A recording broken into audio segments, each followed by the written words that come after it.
Hello बच्चों, कैसे हैं आप लोग। आपका स्वागत है आपके online platform physics study by Rajeev sir.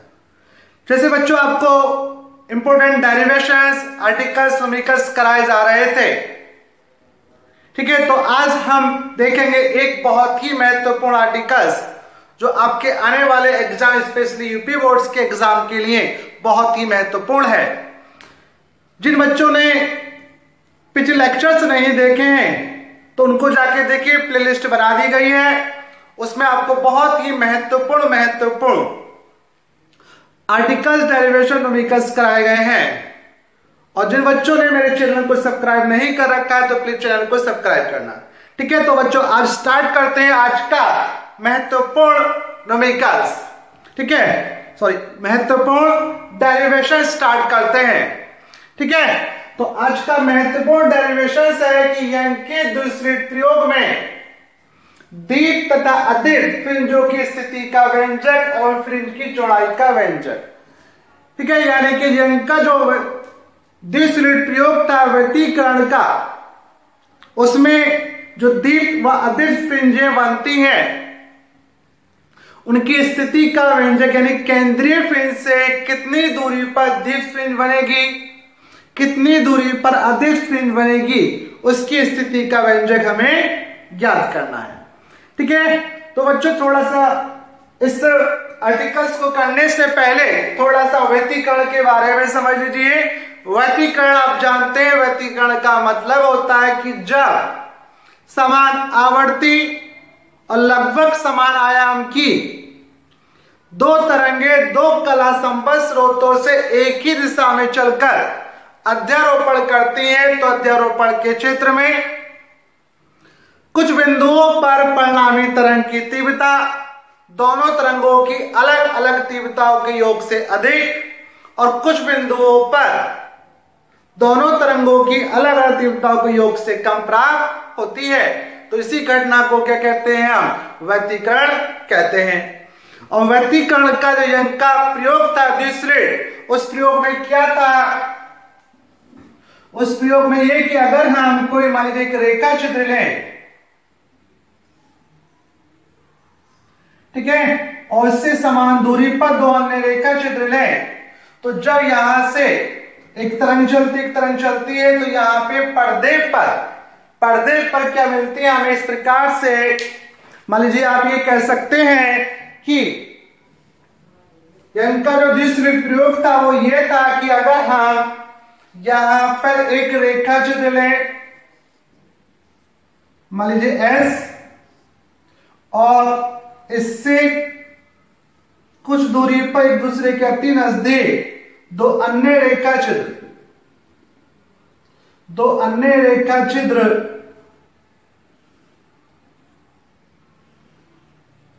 S1 व S2 लेते हैं और यहां पर हम पर्दा रख देते हैं, ठीक है। यहां पर हम पर्दा रखते हैं तो इस पर्दे पर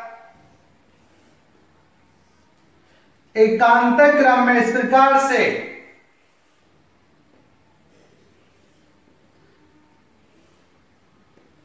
समान चौड़ाई की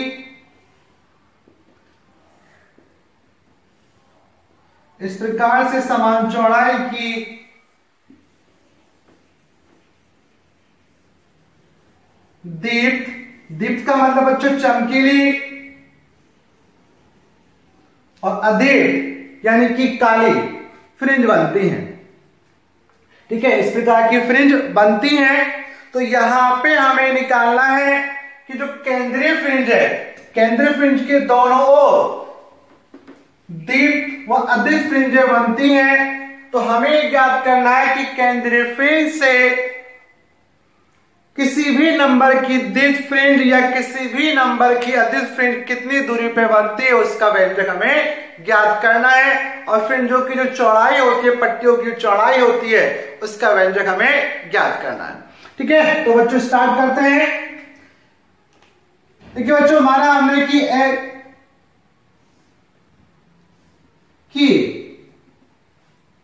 एस एक रेखा स्रोत है जिस पर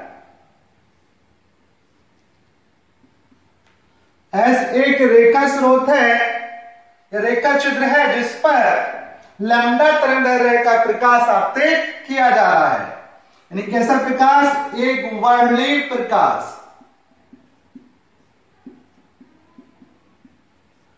ठीक, और रेखा चित्र एस से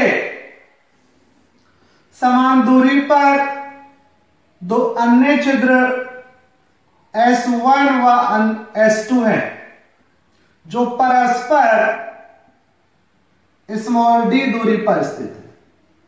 बच्चों, हमने माना कि S एक रेखा चित्र है जिस पर लैम्डा तरंगदैर्घ्य का एक वर्णीय प्रकाश आपतित हो रहा है और इस रेखा चित्र S से समान दूरी पर एक दूसरे के अति नजदीक दो अन्य रेखा चित्र S1 व S2 है और इन रेखा छिद्रों से कैपिटल D दूरी पर एक पर्दा रखा है।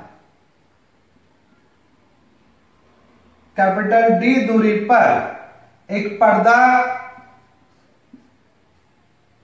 रखा है जिस पर व्यतिकरण फ्रिंजें प्राप्त होती हैं। कैपिटल D दूरी पर एक पर्दा रखा है,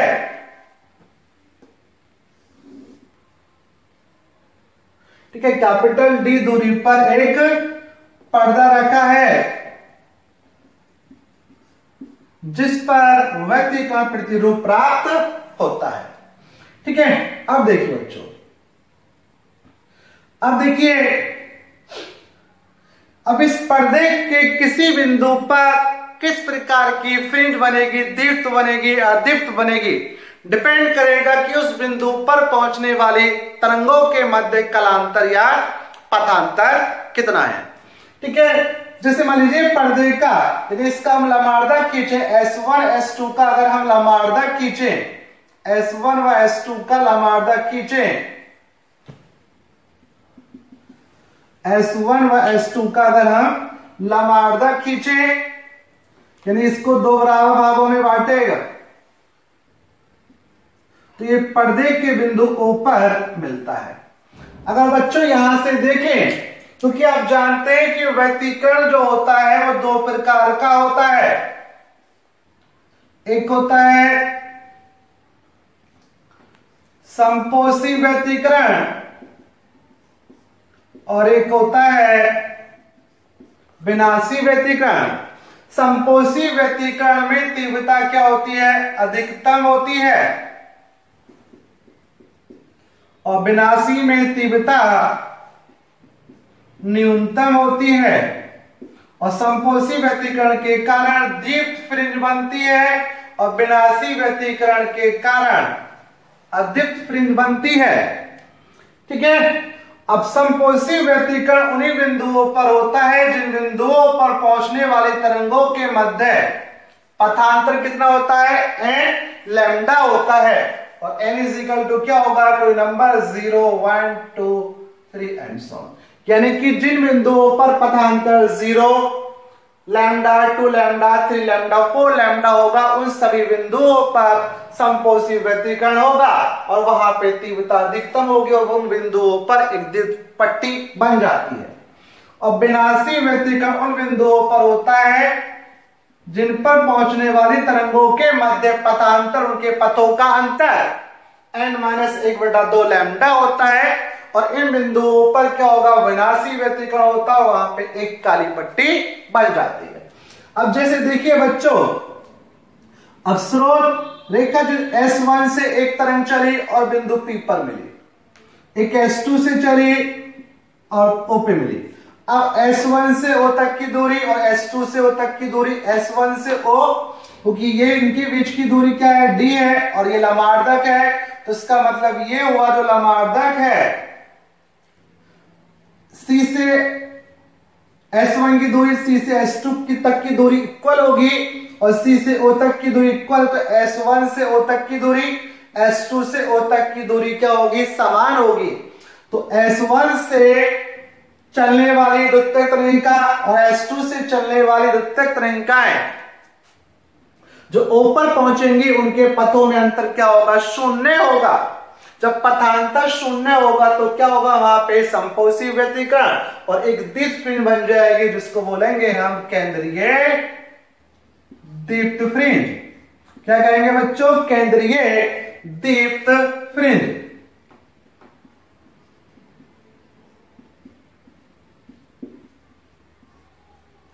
केंद्रीय दीप्त फ्रिंज कहेंगे। ठीक है, अब हमें इस केंद्रीय दीप्त फ्रिंज के दोनों ओर एकांतर क्रम में,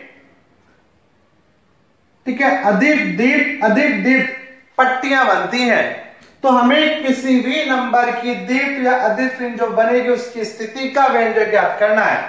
मान लीजिए हमने माना कि केंद्रीय फ्रिंज O से xn दूरी पर स्थित बिंदु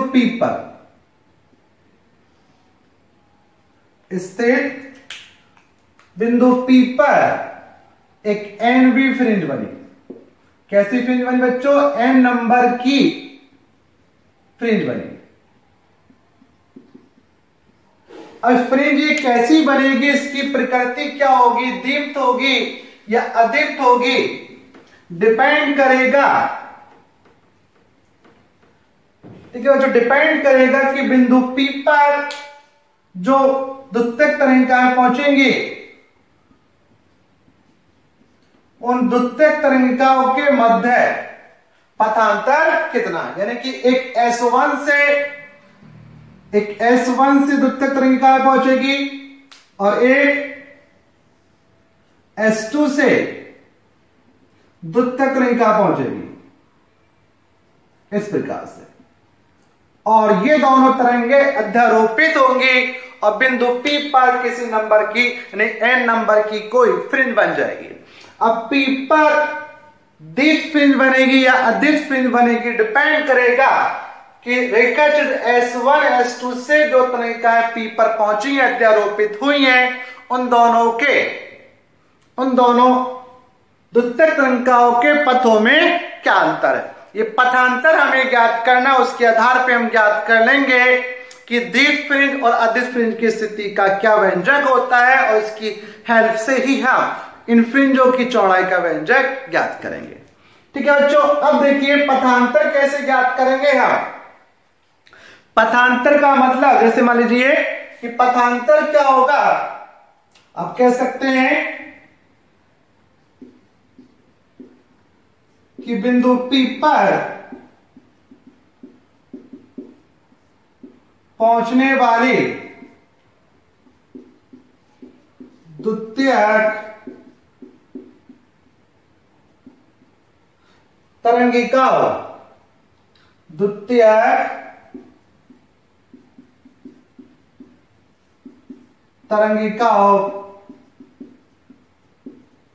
के मध्य पथांतर यानी डेल्टा x, और पथांतर क्या होता है, पथों का अंतर। जैसे S2 से तरंगिका चली, उसका पथ की लंबाई क्या होगी बच्चों, S2p। S1 से चली, उसकी पथ की लंबाई क्या होगी, S1p, और इनका हो गया ये पथांतर यानी इनके पथों का अंतर, S2p माइनस S1p।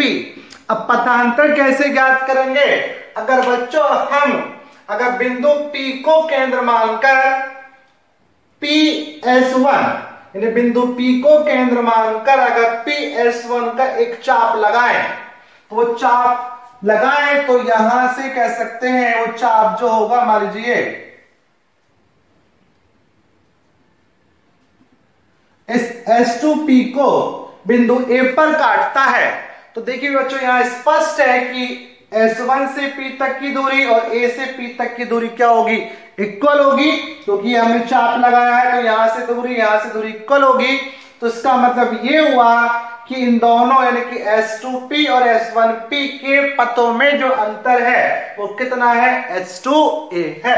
कितना है बच्चों, S2a। तो ये हो गया डेल्टा x बराबर S2a, इक्वेशन फर्स्ट। अब देखिए चूंकि यहां पे चाप लगाए तो इसका मतलब ये वृत्त बनेगा एक इस प्रकार से, और EP क्या होगी, त्रिज्या। ठीक है। और आप जानते हैं ये जो चाप हो, ये जो AP होगी, S1 होगा, ये इस पर स्पर्श रेखा होगी और स्पर्श रेखा त्रिज्या पे क्या होती है? लंब होती है। क्या होती है? लंब। तो अर्थात इसका मतलब ये हुआ कि जो एंगल होगा ये क्या होगा? एक लंब हो गया। ठीक है, लंब हो गया। अब हमें बस ये S2A क्या है, इस S2A की वैल्यू ज्ञात करनी है। अब S2A की वैल्यू कैसे ज्ञात करेंगे? ठीक है, यानी कि अब हम क्या करें इसके लिए कि बिंदु C को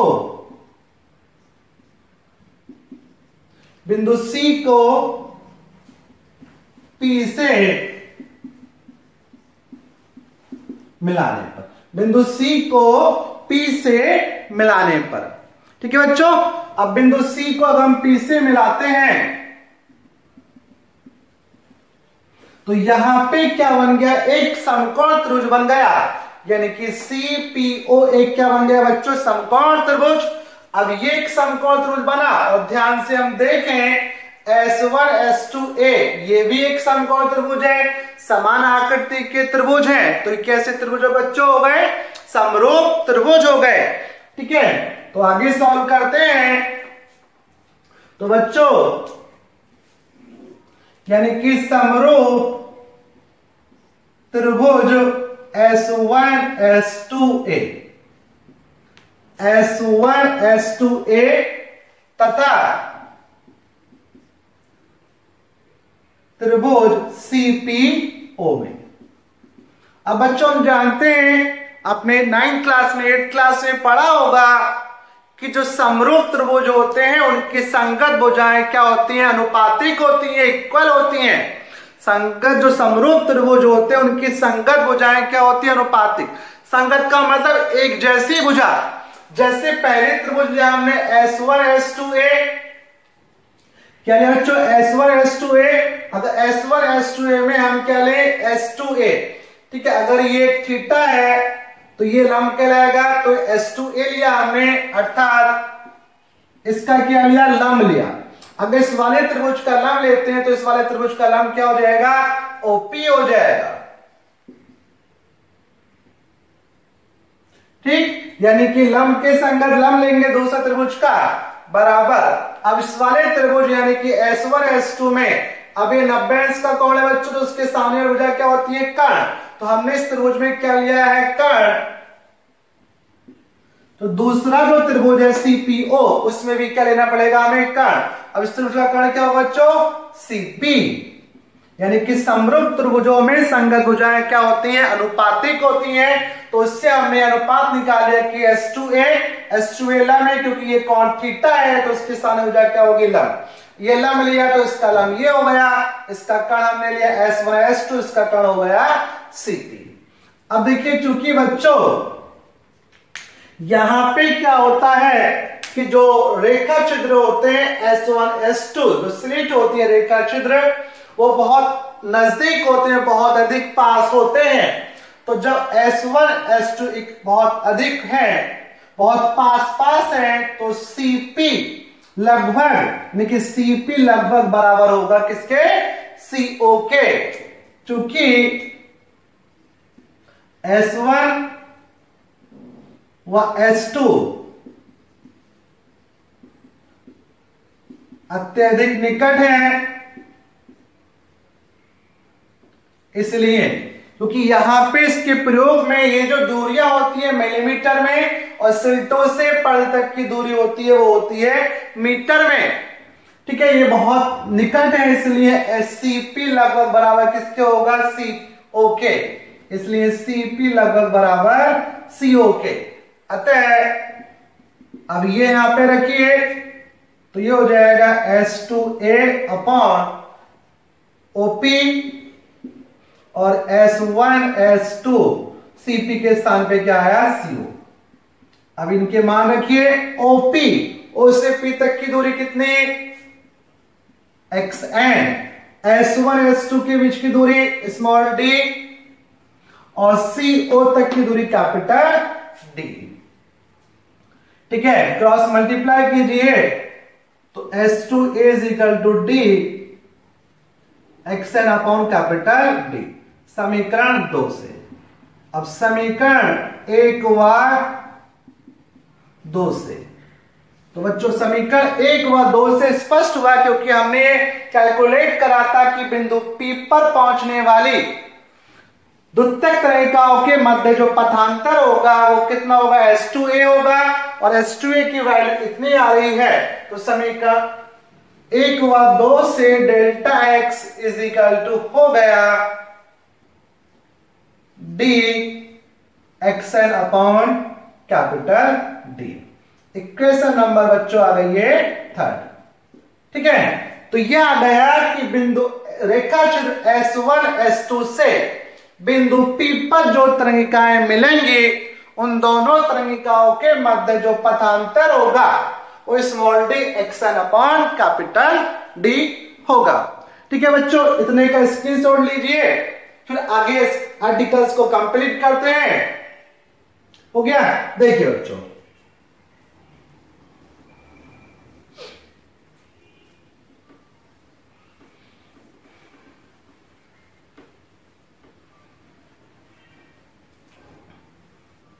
देखिए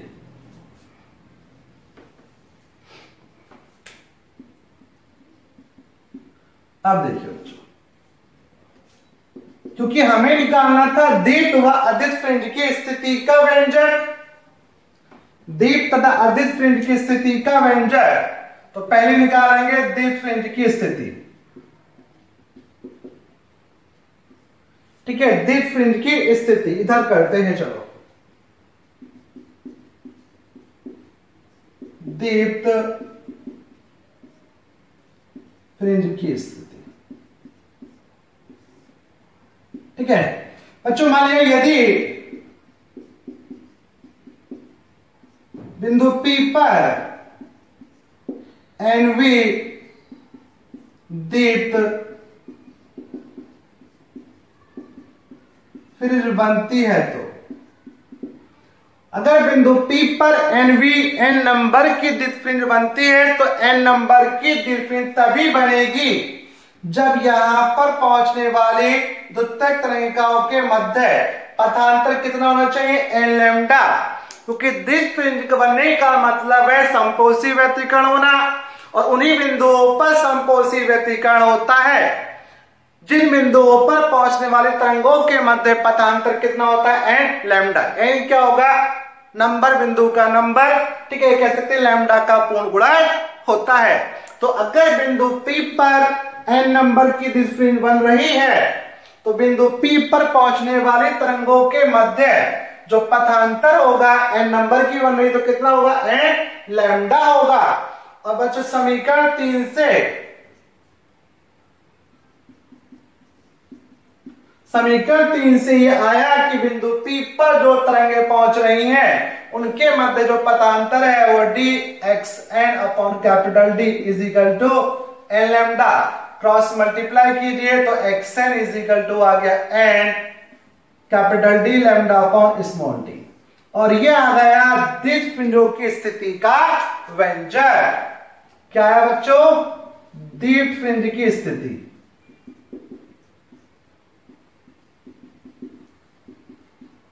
दीप्त फ्रिंज की स्थिति जहां पर n इज इक्वल टू होगा 1 2 3 4, अर्थात केंद्रीय फ्रिंज O से जिस फ्रिंज के बीच की हमें दूरी निकालनी है, तीसरे की, दूसरे की, चौथे की या पहले की, तो n की जगह वो नंबर हम रख देंगे।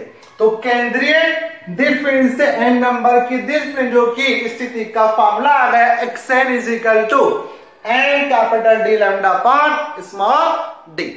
ठीक है, अब देखते हैं अदीप्त फ्रिंज की स्थिति। अदीप्त फ्रिंज की स्थिति, अदीप्त फ्रिंज की स्थिति बच्चों, अगर ये मान लिया जाए यदि बिंदु P पर NV अदीप्त फ्रिंज बनती है, तो यदि बिंदु P पर n नंबर की, NV नंबर की अदीप्त फ्रिंज बनती है तो बच्चों अदीप्त फ्रिंज तभी बनेगी जब बिंदु P पर पहुंचने वाली तरंगों के मध्य पथांतर होना चाहिए n-1/2 लैम्डा होना चाहिए, क्योंकि अदिश फ्रिंज का बनने का मतलब है विनाशी व्यतिकरण, और विनाशी व्यतिकरण उन्हीं बिंदुओं पर होता है जिन बिंदुओं पर पहुंचने वाली तरंगों के मध्य पथांतर होता है n-1/2 लैम्डा।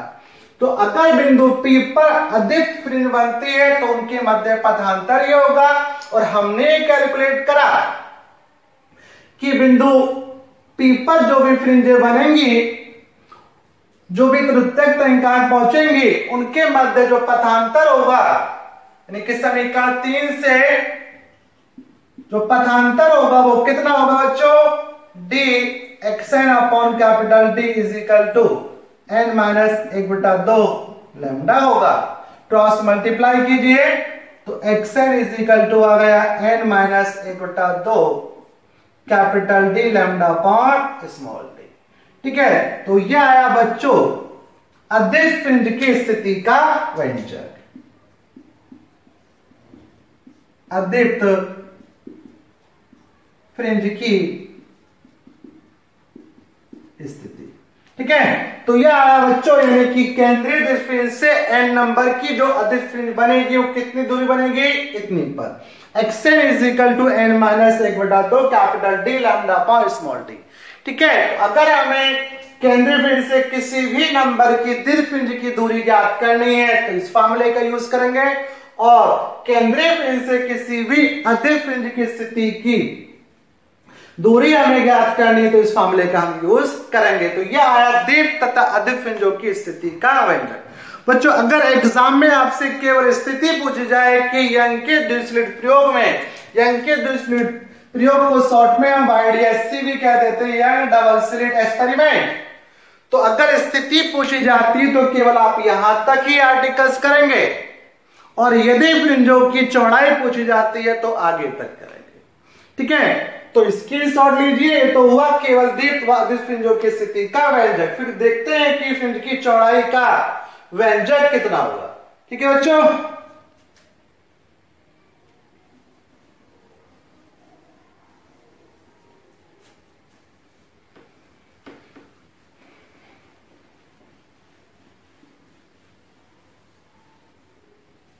देखिए अब देखते हैं फ्रिंजों की चौड़ाई। इसको भी साफ कर देते हैं।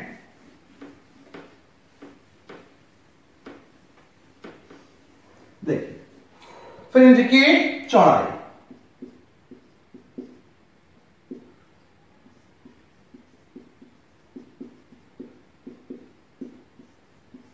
बच्चों फ्रिंज की चौड़ाई का मतलब होता है कि दो किरमागर दीप्त अथवा अदीप्त, दो किरमागर दीप्त अथवा अदीप्त फ्रिंजों के बीच की दूरी, के बीच की दूरी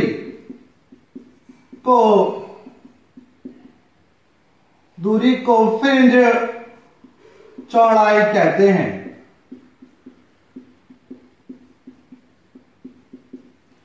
इसे बीटा से व्यक्त करते हैं।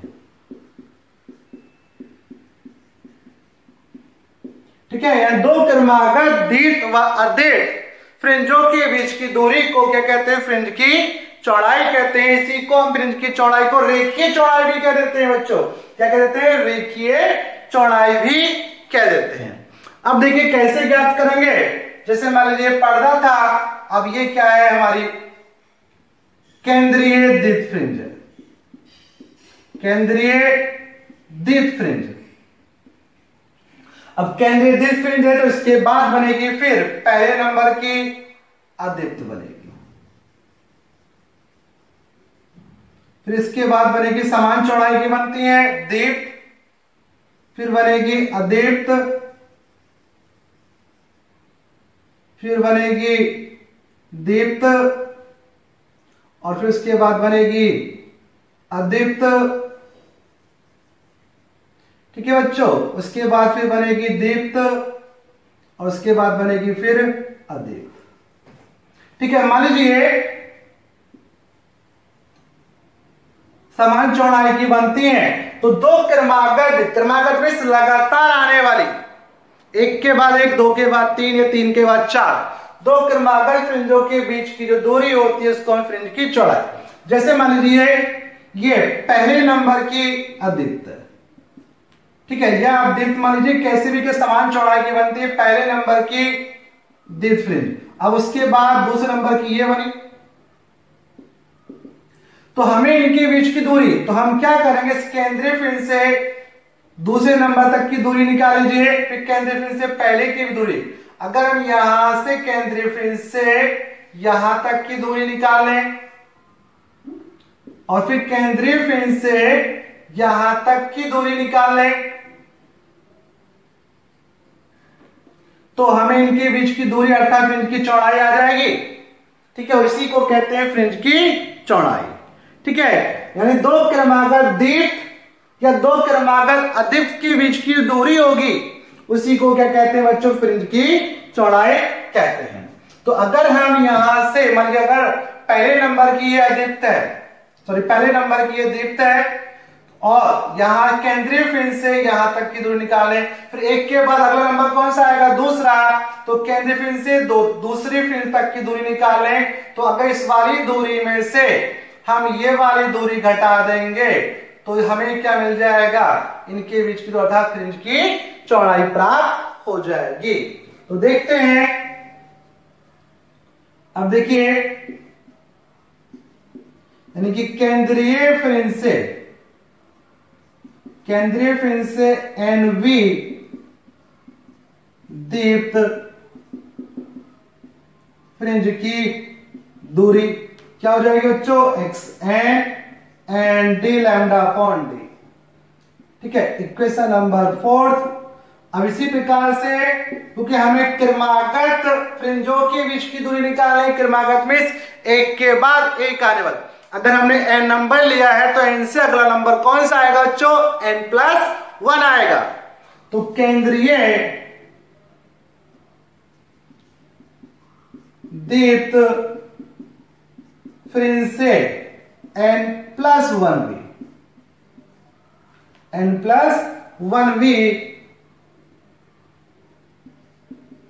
दीप्त फ्रिंज की दूरी, तो क्या हो जाएगा बच्चों, इसको मान लीजिए xn+1, ये हो जाएगा कौन सा नंबर, n+1, तो ये n+1 D lambda upon D, equation number 5। हम n-1 भी ले सकते हैं, एक ही बात है। ठीक है, तो देखिए अतः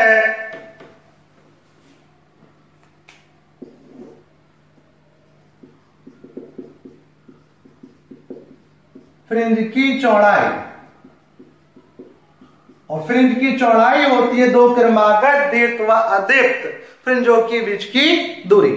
ठीक है, तो ये हो जाएगा xn+1 xn, ज्यादा दूरी में से कम वाली को घटा दीजिए, तो समीकरण 4 व 5 से, समीकरण 4 ये थी, समीकरण 5 ये था n+1 D lambda upon D, capital D lambda upon small D, और समीकरण 4 ये n D lambda upon D. यहां से कॉमन आ गया capital D lambda upon small D, यहां पे बचा n+1 और यहां बचा -n, n से n खत्म और बीटा इज इक्वल टू आया D lambda upon small D.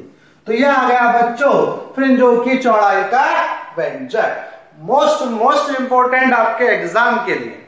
ठीक है, अब बच्चों इसको समझ लीजिए क्योंकि इस पे न्यूमेरिकल्स बहुत आते हैं एग्जाम में।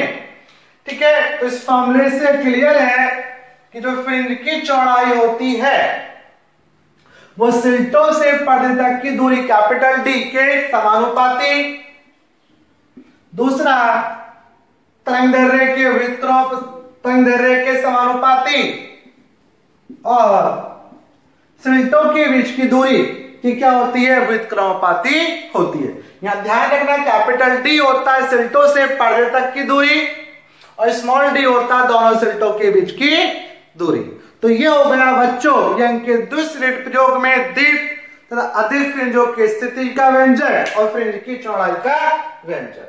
आई होप आपको बिल्कुल क्रिस्टल क्लियर हो गया होगा। तो बच्चों आज का लेक्चर यहीं पे समाप्त करते हैं। लेक्चर पसंद आया हो तो प्लीज लेक्चर को लाइक कर देना, और जिन बच्चों ने चैनल को सब्सक्राइब नहीं कर रखा है चैनल को सब्सक्राइब करना, और वीडियो को अपने सभी फ्रेंड्स के साथ अपने सभी ग्रुप में शेयर करना। थैंक यू, धन्यवाद।